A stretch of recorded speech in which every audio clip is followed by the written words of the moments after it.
Aloha kakahiaka, which is good morning in Hawaiian. I originate from Hawaii.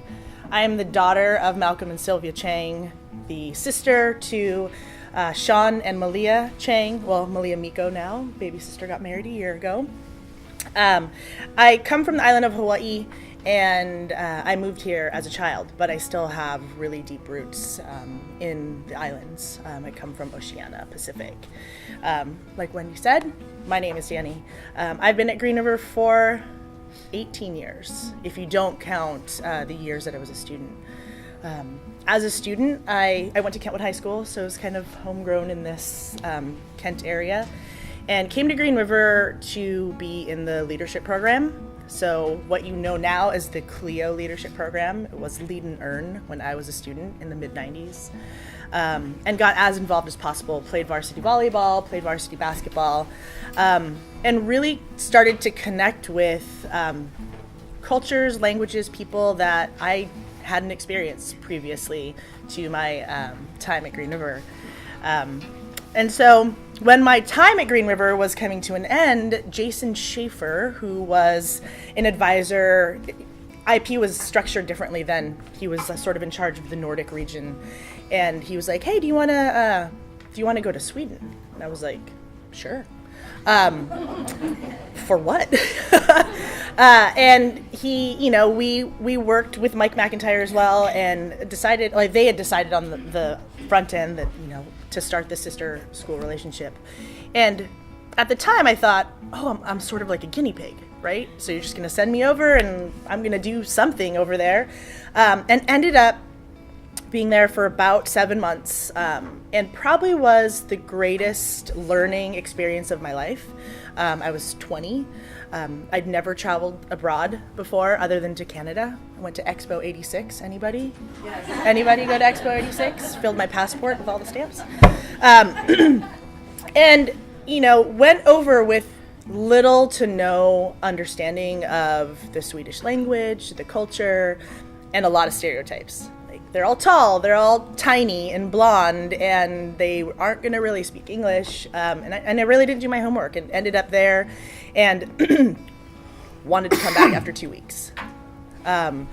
It was August 96, August 96. And started to understand what it was to be an international student. So at Green River, there was, at the time, I don't even remember, 94. Wendy, do you remember how many international students we had? 200. There you go. Yeah. High percentages from Japan that I recall, Saudi Arabia, UAE, and I think there was one Louise that I met, and she was from Sweden.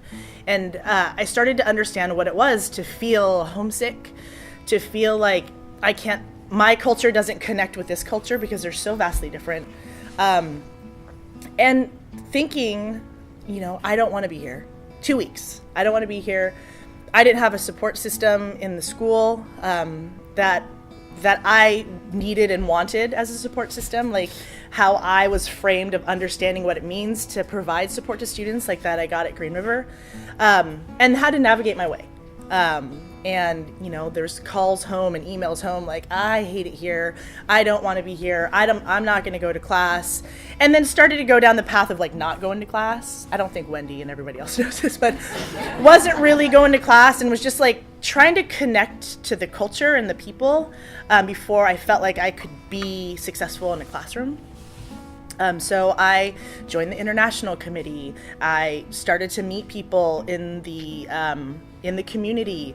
I was found by a student who was on her way to Green River because she too was scared. She's like, I've never traveled. So Linda Holman was a student and said she waited for me outside a classroom one day, and she was like, are you Dani? And I was like, I didn't do anything. I promise. And she said, I'm going to Green River, and so was able to start to make those connections. For me, those connections are what kept me there. and kept me being successful. To learn about, to be invited into homes of Swedes that would teach me about the culture and the language. I think the biggest, to be honest, after the 2 weeks I was there, I wanted to come home because I thought everybody was rude. I'd be walking down the street and someone would run into me, or I'd be in a crowded area and I'd get an elbow and no one would say, "Excuse me," or "I'm sorry." And to me, in my culture, that's what you do. I mean, it could be a little tap and I'd be like, "Oh, excuse me, I'm sorry." And then had a deep conversation with a Swede, and he was like, "We just aren't really taught that. We're taught to ask for what we want. Give me a Coke. I'd like a coffee." And we aren't taught that. So it helped frame the way I think about how we're normalized by things that we hear or things that we read, and we don't necessarily understand those things until we're there in those cultures or interacting with those individuals that humanizes it for us, more than just hearing about it or making your own assumptions based on what's told to us. So I think for me, it's that trip helped me understand there's more that meets the eye, right? And I know that sounds really simple, but it helped me really try to understand that it's always important to ask questions.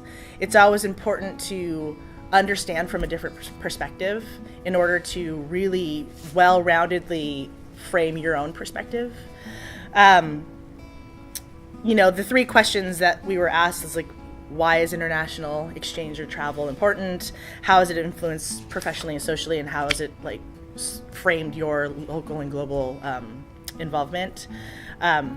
And I think on one of the pieces of paper it says Green River College, where the world meets, which I think is really special and unique about Green River. I have always said, since coming back from Green River, I wish that everyone had to study abroad or study outside of their own culture, because we have a lot of cultures within here in the U.S. That we are clueless about as well. But I know that's not possible. So I think Green River creates this space for students to come and involve themselves in not only the U.S. culture, but other cultures of the students that we have at Green River. I come from a background in terms of higher ed of co-curricular education. So of course, there's education in academia that happens in the classroom. I'm a huge proponent of what happens outside of the classroom. And that's where I've spent, so my Green River path is, I came back from Sweden. I went to Western Washington University, got my undergrad in international studies and communications, came back to Green River and worked as the coordinator for student life, which turned into the director of student affairs, leadership, and involvement, and now I'm the dean of campus life. But that big chunk, the many years I spent, was in student activities, so 15 years of seeing multiple student cohorts coming through and being involved as leaders in student government, in clubs, and really learning how to navigate higher ed through involvement. To be honest, a lot of student leadership and opportunities to be involved are places of privilege, like students who know the language, who know how to navigate higher ed, how to navigate leadership, who know what being in a leadership position means. And so a lot of my work, and I'm really proud of the fact that, I've worked with Martha for years and other people that really value co-curricular education, is where we're trying to make sure that it's not only for the people that know how to speak the language of leadership, of bringing students from other countries, from bringing first generation students, marginalized populations, to be a part of these leadership teams, so they now create opportunities on our campus for all students. So that's really how it's shaped me.